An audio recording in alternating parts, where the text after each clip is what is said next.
Goeiemôre geliefdes, ek hoop julle het 'n fantastiese dag. Sover. Ek wil net so 'n paar verse saam met julle deel hier uit Jakobus hoofstuk 4 uit. Vanaf vers 7 tot en met vers 8 wat sê: onderwerp julle dus aan God, weerstaan die duiwel, dan sal hy van julle wegvlug. Nader tot God, dan sal hy nader tot julle. Reinig julle hande sondaars en suiwer julle harte dubbelhartiges. Nou geliefdes, hierdie brief skryf Jakobus eintlik aan al 12 stamme. En dit is eintlik maar aan die hele kerk, né? Hy skryf dit aan die hele kerk.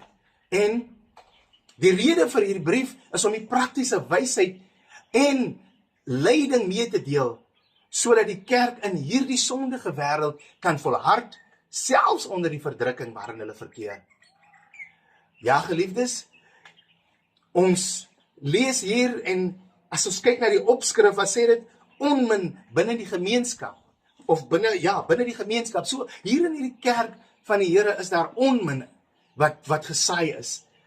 En die voorwoord in hierdie boek van Jesaja laat ons verstaan dat daar Jode is wat bevoorreg was en Jode wat nie so bevoorreg was nie. En daar was gedurig konflik tussen hierdie twee. En dis as dit ware asof hy 'n vermaning uitstuur na die Jode wat bevoorreg is, sodat hulle nie die ander onderdruk nie.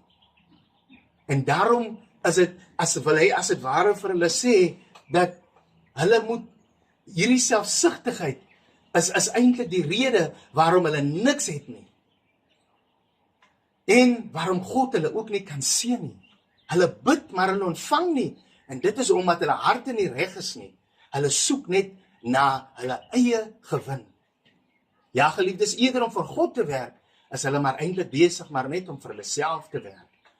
En as mens die paar verse lees, is dit asof Jakobus wil vir ons laat verstaan, daar is as dit ware 'n oorlog wat aan die gang is, 'n gevegtery tussen mekaar. En Jakobus wil dit tot stop sit. En daarom forceer hy hulle om regtig waar hierdie saak as ernstig op te neem. En daarom gebruik hy hierdie kras woord, egbrekers. Dit is 'n ontrou vrou, want dit is hoe die Ou Testamentiese profete dit uitbeeld, veral as Israel so ontrou is teenoor God, dan noem God hulle egbrekers, want hulle is soos 'n ontrou vrou teenoor God. En ons sal sien, Jesus gebruik soortgelyke woorde in die Nuwe Testament, wanneer hy ook met die skrifgeleerdes en ook met die fariseërs praat. Geliefdes, in ons eie konteks kan ons sien hoe selfsugtigheid, hoe dit konflik veroorsaak tussen ons en mekaar.